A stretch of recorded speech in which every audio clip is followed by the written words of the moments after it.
இந்த பாஷா விழாவில் வந்து 100 டேஸ் விழாவில் வந்து அவர் வந்து ஸ்டேஜில் இருந்தார் ப்ரொடியூசராக. அந்த வெறிகுண்டு கலாச்சாரத்தை பற்றி நான் பேசினேன்.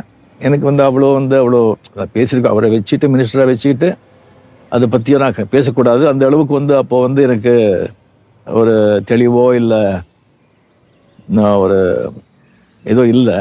அதை பற்றி பேசிட்டேன். அது பேசின பிறகு அது தெரிஞ்ச பிறகு அப்போ வந்து ஒரு ஏடிஎம்கேல வந்துட்டு ஒரு மினிஸ்டராக இருந்தார் புரட்சி தலைவி ஜெயலலிதா அவருக்கு வந்து அவரை வந்து அந்த பதவியிலேருந்தே அவர் தூக்கிட்டாங்க. மினிஸ்டர் பதவியிலேருந்து தூக்கிட்டாங்க. எப்படி அது நீங்கள் வந்து ஸ்டேஜில் இருந்துட்டு ரஜினி வந்து வெடிகுண்டுகளை பற்றி அந்த மாதிரி நம்ம கவர்மெண்ட் அகேன்ஸ்டாக பேசினா எப்படி நீங்கள் வந்து சும்மா இருக்க முடியும் சொல்லி அவங்க வந்து தூக்கிட்டாங்க. அது தெரிஞ்ச உடனே எனக்கு வந்து அப்படியே வந்து எனக்கு ஆடிப்போச்சு. எனக்கு என்னடா இது என்னாலே தான் இப்படி ஆச்சு அப்படின்னு சொல்லிட்டு நைட்டெல்லாம் எனக்கு தூக்கம் வருது. ஃபோன் பண்ண நைட்டு அங்கே யாரும் எடுக்கல. மார்னிங் வந்து ஃபோன் எடுக்கும்போது இந்த மாதிரி தான் எக்ஸ்ட்ரீம்லி சாரி சார், இந்த மாதிரி பண்ணி ஆயிடுச்சு, என்னாலே தான் ஆச்சுன்னு சொன்னால் அவர் வந்து ஒன்றுமே நடக்காத மாதிரி அதை நீங்கள் விடுங்க, நீங்கள் அதை பற்றி ரிசீவ் பண்ணுறீங்க, அதுவும் என்ன அது ஐயா நீங்கள் மனசுலே வச்சுக்க வேண்டாம், நீங்கள் விட்டுடுங்க, நீங்கள் சந்தோம் ஹாப்பியாக இருங்க, என்ன ஷூட்டிங்கு அப்படின்னு சில சாதாரணமாக கேட்குறாங்க. எனக்கு வந்து அந்த தெலுங்கு வந்து எப்போவுமே அது போகலை. ஏன்னா நான் தான் கடைசியாக பேசினது. நான் கடைசியில் பேசின பிறகு அது எப்படி மைக்கை பிடிச்சி வந்து அவர் பேச முடியும்? மதிப்புக்குரிய சிஎம் ஜெயலலிதா அவர்களுக்கு எதிராக நான் வந்து ஒரு குரல் கொடுக்கறதுக்கு வந்து சில காரணங்கள் இருந்தால் கூட இந்த காரணம் ரொம்ப முக்கியமானது. அதுக்கப்புறம் அவர்கிட்ட நான் சொல்லியிருந்தேன் ஃபோனில், நான் வேணும்னா வந்து அவர்கிட்ட நான் வந்து பேசிட்டா இதை பற்றி சொல்லும்போது ஐயோ வேண்டாம், அந்த அம்மா வந்து வண்டி ஒருத்த சேஞ்ச் பண்ண மாட்டாங்க, நீங்கள் பேசி உங்கள் மரியாதையை இங்கே வந்து இழுக்க வேண்டாம் அப்படி நீங்கள் சொல்லி நான் அங்கே போய் சேர வேண்டிய அவசியமும் இல்லை, நீங்கள் விட்டுடுங்கன்னு சொன்னாங்க. அந்த மாதிரி ஒரு பெரிய மனிதருங்க, king maker, real king maker. அனைவருக்கும் வணக்கம்.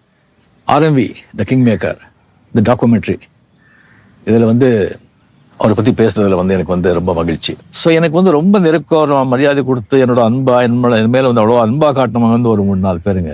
அதாவது வந்து பாலச்சந்தர் சார், சோ சார், பொஞ்சவனாச்சலம், ஆர்எம்பி சார், இவரெல்லாம் வந்து இல்லைன்னு சொல்லும்போது சில டைம்ல வந்துட்டு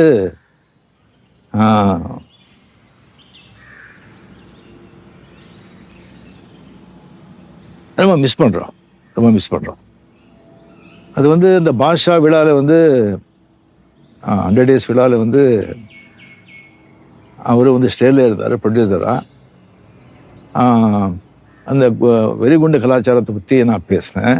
எனக்கு வந்து அவ்வளோ பேசியிருக்கேன். அவரை வச்சுட்டு மினிஸ்டராக வச்சுக்கிட்டு அதை பற்றியும் நான் பேசக்கூடாது. அந்த அளவுக்கு வந்து அப்போ வந்து எனக்கு ஒரு தெளிவோ இல்லை ஒரு ஏதோ இல்லை. அதை பற்றி பேசிட்டேன்.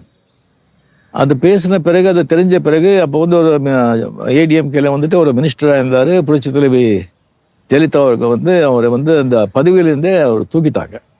மினிஸ்டர் பதவியிலேருந்து தூக்கிட்டாங்க. எப்படி அது நீங்கள் வந்து ஸ்டேஜில் இருந்துட்டு ரஜினி வந்து வெடிகுண்டுகளை பற்றி அந்த மாதிரி நம்ம கவர்மெண்ட் அகேன்ஸ்டாக பேசினா எப்படி நீங்கள் வந்து சும்மா இருக்க முடியும் சொல்லி அவங்க வந்து தூக்கிட்டாங்க. அது தெரிஞ்ச உடனே எனக்கு வந்து அப்படியே வந்து எனக்கு ஆடிப்போச்சு. எனக்கு என்னடா இது என்னாலே தான் இப்படி ஆச்சு அப்படின்னு சொல்லிட்டு நைட்டெல்லாம் எனக்கு தூக்கம் வருது. ஃபோன் பண்ண நைட்டு அங்கே யாரும் எடுக்கல. மார்னிங் வந்து ஃபோன் எடுக்கும்போது இந்த மாதிரி தான் எக்ஸ்ட்ரீம்லி சாரி சார், இந்த மாதிரி பண்ணி ஆயிடுச்சு, என்னாலே தான் ஆச்சுன்னு சொன்னால் அவர் வந்து ஒன்றுமே நடக்காத மாதிரி அதை நீங்கள் விடுங்க, நீங்கள் அதை பற்றி ரிசீவ் பண்ணுறீங்க, அதுவும் என்ன அது ஐயா நீங்கள் மனசுலே வச்சுக்க வேண்டாம், நீங்கள் விட்டுடுங்க, நீங்கள் சந்தோம் ஹாப்பியாக இருங்க, என்ன ஷூட்டிங்கு அப்படின்னு சில சாதாரணமாக கேட்குறாங்க. எனக்கு வந்து அந்த தெலுங்கு வந்து எப்போவுமே அது போகலை. ஏன்னா நான் தான் கடைசியாக பேசினது. நான் கடைசியில் பேசின பிறகு அது எப்படி மைக்கை பிடிச்சி வந்து அவர் பேச முடியும்? மதிப்புக்குரிய சிஎம் ஜெயலலிதா அவர்களுக்கு எதிராக நான் வந்து ஒரு குரல் கொடுக்கறதுக்கு வந்து சில காரணங்கள் இருந்தால் கூட இந்த காரணம் ரொம்ப முக்கியமானது.